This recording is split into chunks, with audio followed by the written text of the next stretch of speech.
ওমরে ফারুকের কাছে আসছিল একটা নোক্তা চেঞ্জ করার জন্য, বাইরে তা বানাইতে পারছে? এইভাবে অনেক ভাবে ইহুদিরা ষড়যন্ত্র করেছে, একটা অক্ষর একটা নোক্তা চেঞ্জ করতে পেরেছে? এই ভারতবর্ষ থেকে কোরআন কিভাবে দূর করবে অনেক প্ল্যান করেছে ইংল্যান্ড থেকে। পরে তারা ভাবলো ভারতের যত কোরআন আছে আগুন দিয়ে জ্বালাই দিব, তাইলে কোরআন দূর হয়ে যাবে। পরে তাদের আরেক কমিটি রিপোর্ট করলো, না, আমরা এসে অডিট করে দেখলাম এরা শুধু কাগজেই কোরআন লিখে রাখে না, এদের হেফজখানাগুলোতে বাচ্চারা মাথা ঢুলতে ঢুলতে কোরআন পরে পরে সিনার ভিতরে ঢুকায়া রাখে। যদি আগুন লেগে ধ্বংস হয়ে যায়, ধ্বংস হয়ে যায়,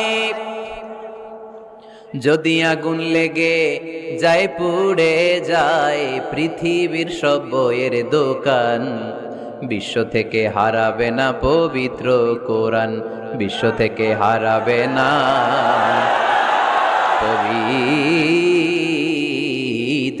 কোরআন।